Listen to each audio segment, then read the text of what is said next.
नमस्कार दोस्तों, स्वागत है आपका हमारे चैनल में। दोस्तों, आज हम आपको चाणक्य नीति के अनुसार बताई हुई उन 4 बातों के बारे में बताने जा रहे हैं जिनको आपको करने के बाद अवश्य ही स्नान वगैरह करना चाहिए। दोस्तों, अगर आपको हमारा ये वीडियो पसंद आए तो इस वीडियो को लाइक और शेयर ज़रूर करें। और अभी तक आपने हमारे इस चैनल को सब्सक्राइब नहीं किया है तो चैनल को सब्सक्राइब कर घंटी के आइकॉन को ज़रूर दबाएं, जिससे आपको हमारे हर नए वीडियो का नोटिफिकेशन मिलता रहे। दोस्तों, आचार्य चाणक्य एक महान ज्ञानी के साथ साथ एक अच्छे नीतिकार भी रहे थे। उन्होंने अपनी नीतियों में मनुष्य जीवन को सुखी और आसान बनाने के लिए कई बहुत ही महत्वपूर्ण बातें बताई गई हैं। आज हम आपको इस वीडियो में आचार्य चाणक्य के बताए हुए उन 4 कार्यों के बारे में बताने जा रहे हैं जिन्हें करने के बाद मनुष्य को अवश्य रूप से ही स्नान कर लेना चाहिए, नहीं तो बहुत बड़ी हानि हो सकती है। आचार्य के अनुसार उन्होंने इन बातों को एक श्लोक के रूप में भी बताया गया था, जो इस प्रकार हैं। तेला भिंगे चिता धूपे मैथुने शोर कर्मणि तावद भवति चंडालो यावत स्नान न चाचरेत। इस श्लोक में आचार्य चाणक्य ने इन सभी 4 कामों के बारे में विस्तार से बताया गया है। तेल की मालिश।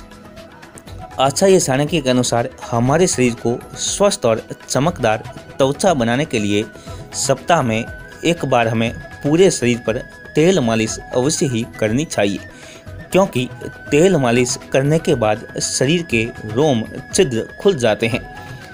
तेल मालिश से हमारे शरीर का सारा मैल निकलकर बाहर आ जाता है और हमारा शरीर स्वास्थ्य हमेशा के लिए रहता है।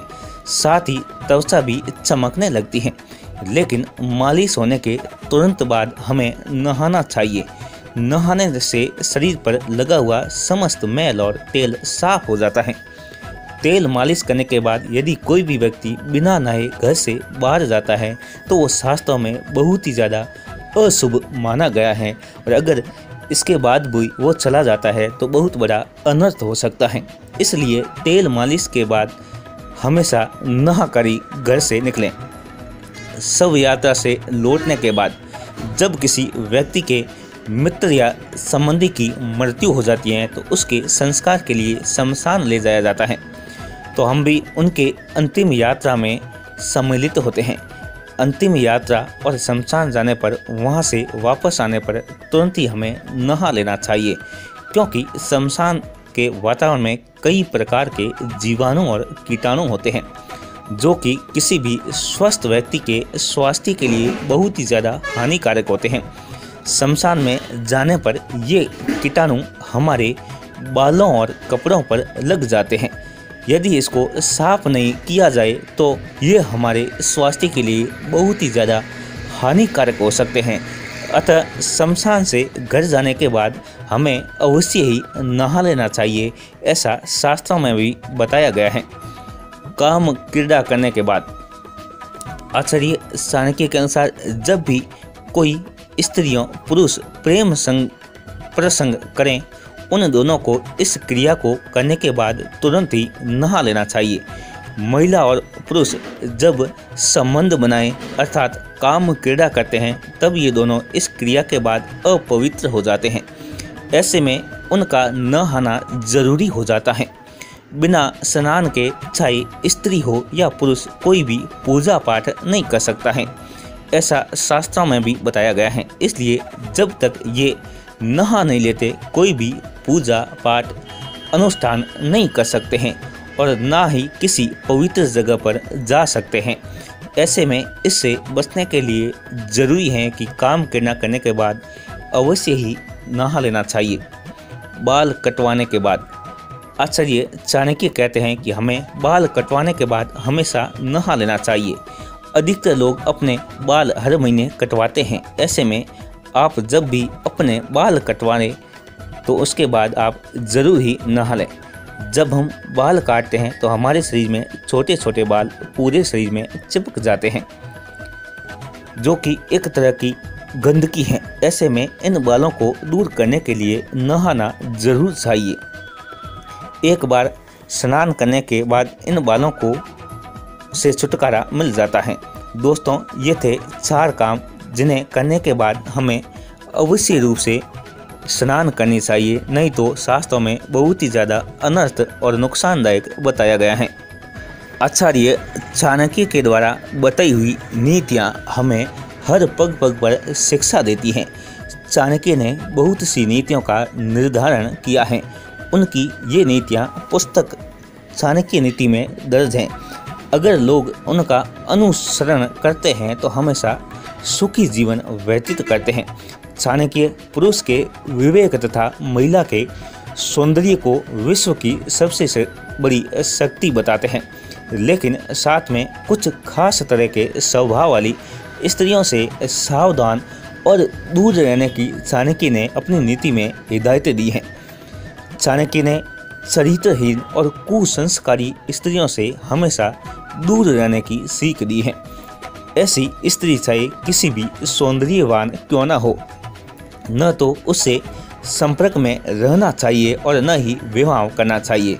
घरेलू और संस्कारवान स्त्री से ही विवाह करना चाहिए, भले ही वो स्त्री कुरूपी क्यों न हो।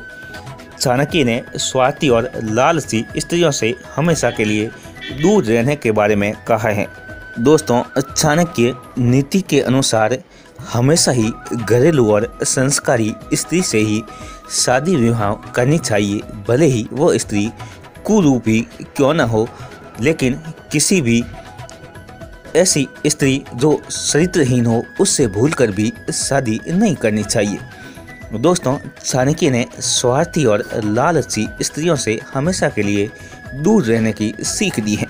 चाणक्य नीति में कहा गया है कि अपने स्वार्थ के वशीभूत होकर दूसरे पुरुषों के साथ रहने वाली स्त्रियों से हमेशा के लिए आपको बचना चाहिए। इनका साथ छोड़ने में ही सबकी भलाई है। ऐसी स्त्रियां तभी तक ही किसी के साथ रहती हैं जब तक उनकी स्वार्थी पूर्ति नहीं हो पाती है। स्वार्थ पूर्ति न होने तक वह बहुत अच्छा व्यवहार करती है, लेकिन फिर उनका व्यवहार हमेशा के लिए परिवर्तन हो जाता है और वो एक लालची स्त्री के रूप में सामने आ जाती है। दोस्तों, चाणक्य ने दुष्ट प्रवृत्ति वाली स्त्रियों से भी हमेशा दूरी रखने में भलाई बताई गई है। चाणक्य के अनुसार जो लोग दुष्ट स्त्रियों के साथ रहते हैं उनका जीवन कष्टप्रद ही हमेशा रहता है। ऐसी दुष्ट स्त्रियों का पति जीते जी भी मरे हुए के सम्मान होता है, इसलिए ऐसी स्त्री से कभी भी कोई भी रिश्ता न रखें और न ही उनसे भूलकर भी शादी करें।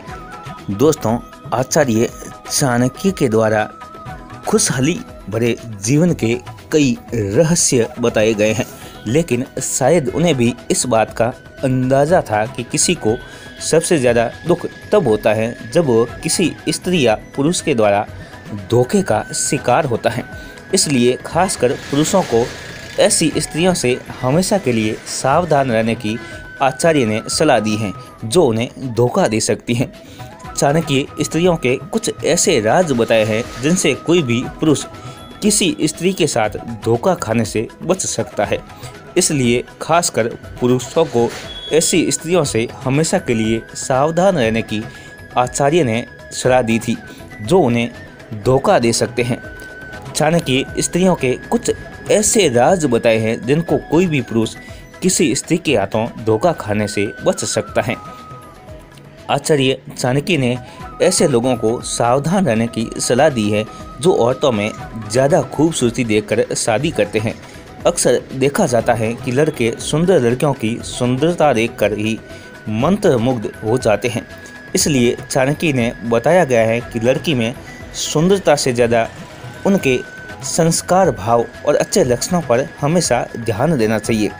चाणक्य के मुताबिक जिस लड़की का स्वभाव अच्छा होता है वह घर को स्वर्ग बना देती हैं और लड़की के संस्कार और स्वभाव बुरे हैं वो किसी घर को भी बर्बाद करके नरक बना देती हैं।